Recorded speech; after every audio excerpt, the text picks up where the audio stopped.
Hi friends, welcome back to Sheena's Homestead. If you're new here, I'm Sheena and this is my homestead. Oh my goodness. We just got back from Wisconsin and no, you are not having deja vu. I know we just went earlier last month, but we had to go back again. It was Rob and I's anniversary and we went to go see Eagle River's Cranberry Fest, and it was just the best time ever. We've been going to Eagle River for 3 years now, but we've never been there for their big annual event, and it was a blast. We had so much fun.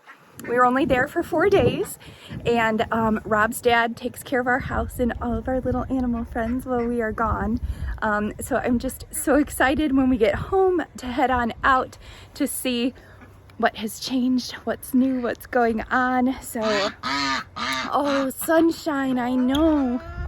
So I'm just checking to see eggs. Oh my goodness, look at this. That is a lot of eggs, my friends. I don't know if you remember me telling you this, but last September, our chickens molted. And when they molt, they pretty much stop laying eggs. Maybe you get 1 or 2 a day. And then after that, we didn't get another egg until about March when we switched their food.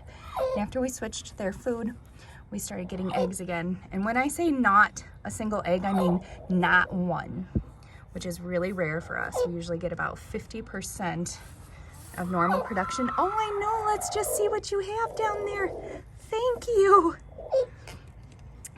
So I am really excited to see this in October.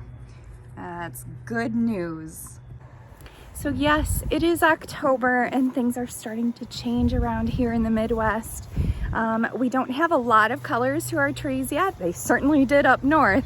I mean, they're preparing for full-blown winter. We even saw some snowflakes while we were up there, which is always a fun start to the season.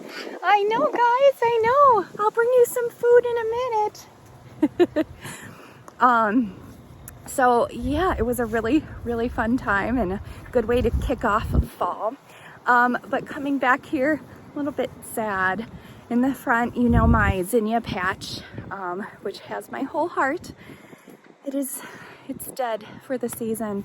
I guess we had a little frost here, and those are always the first to go for me. The ones near my house survived. The elevation there is a little bit higher, so I'm sure that's why. And all of these are still okay too. And these are doing just fine. Uh-oh, I gotta come out here and pick some. But I will show you guys what to do when your first fall frost comes along. You want to take all of your green tomatoes, just like this, and pick them all. You can put them either in a big paper bag in your garage or a box in the basement.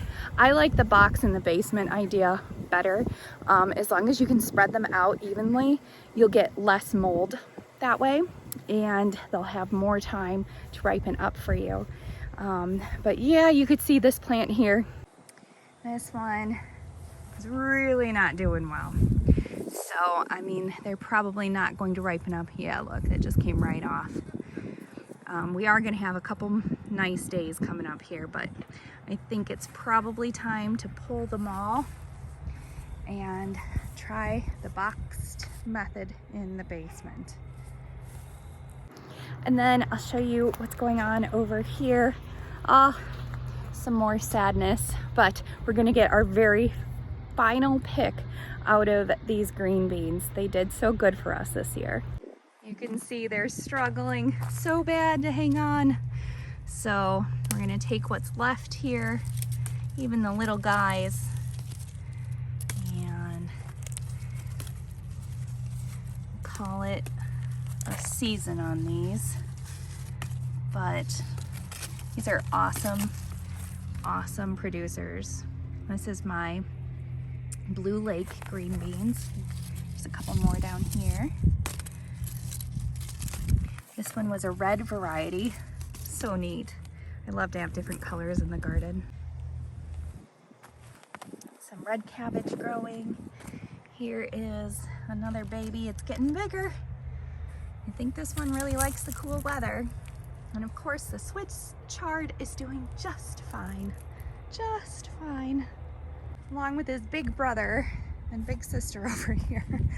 These are just insane. Oh, we got something chomping on those, or I don't know, but look at how gorgeous that is. So I'll probably come out here tomorrow and start getting some of this prepped and ready for the freeze dryer. And then we can enjoy that nutrition through the winter. Got to grab some of those tomatoes there. And these I'm letting go to seed. So I'm letting them just get as big as they can there right on the plant. You can see a couple more. And when I'm ready to harvest those, I will show you how I take out the seeds. And arugula is doing just fine through the frost. The rosemary and my cilantro. This is a squash who very much did not like that frost. So I think that one's done. And that is just a head of lettuce. So we've still got some things growing in here. It's not too bad. All right, so here we have a bell pepper. It's getting pretty big.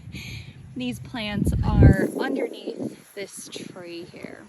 And they did struggle to get a start this year.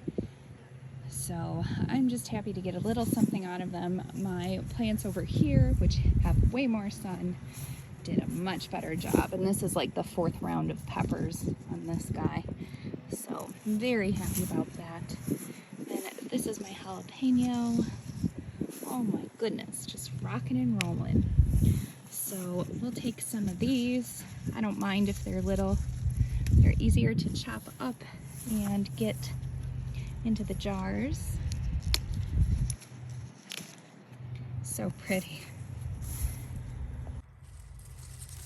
Taking the very last of these green beans here. Oh my gosh, the whole plant just came out with it. That's how done these green beans are. Oh my gosh, look how sad. Yep, they definitely got some frostbite. So just pulling out the remainder of what's left, because we're gonna get some more frost tonight.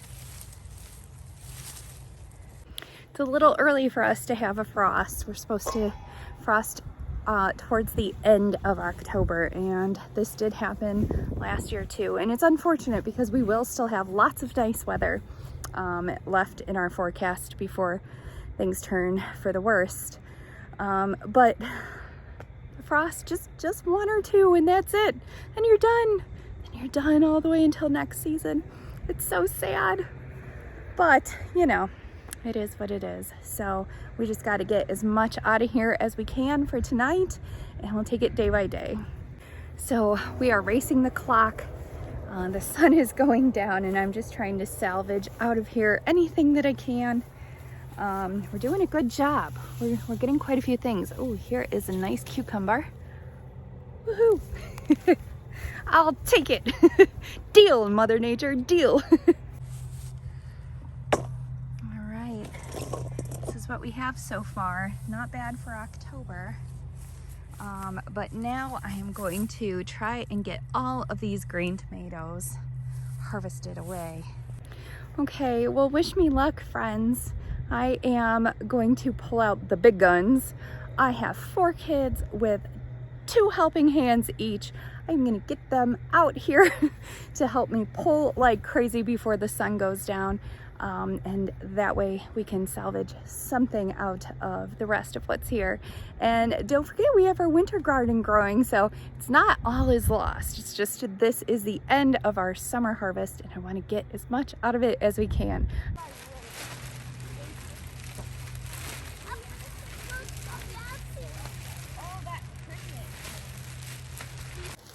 Okay friends, well, this is what we're gonna try. We've got our Visqueen here.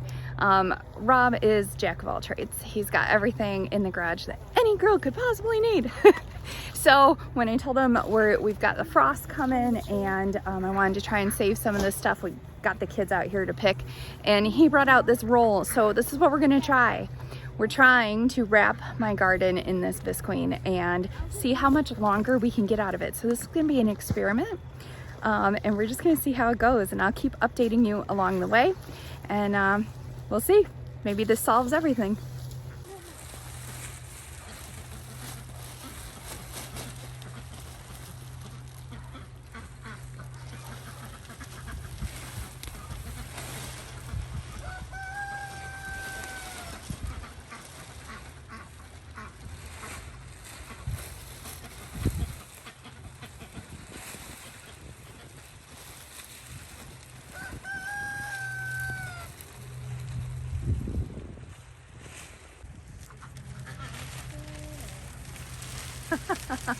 Yay!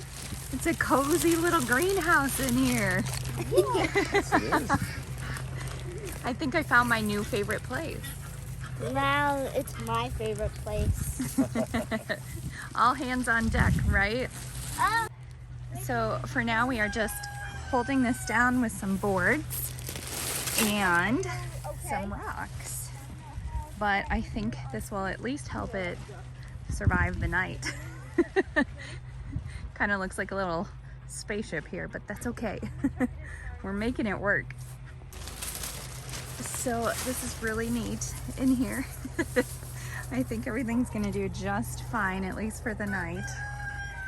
We'll see how long this lasts and if we can get some to ripen up while we're doing this. I can tell you one thing, it smells amazing in here with all these marigolds.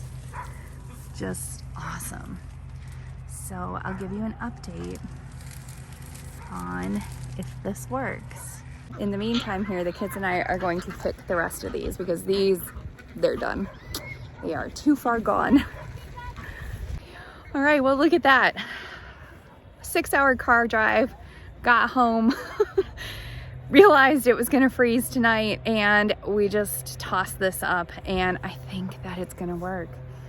It's really nice and toasty on the inside. In fact, I'd rather be in there right now than out here. Definitely blocks the wind, and I think it's just gonna stop everything from freezing overnight, and hopefully some of these tomatoes will ripen up. In the meantime, the kids are over here picking. You see them? They're trying to get as many as we can from that set, because that set has most definitely already been frostbitten. And that will not come back. So we're dealing with those, hoping that we get a little bit longer of a harvest out of these. It'll also let me deal with what I have inside before I have more to deal with. So that works out really well. I'm super happy with what we've done here. It looks a little shoddy, but you know what? It'll work. And that's what you got to do when you're farming. You got to make things work. So thank you so much for coming along with us today and for this surprise episode of how to rig your outside garden to hold on a little bit longer to those tomatoes.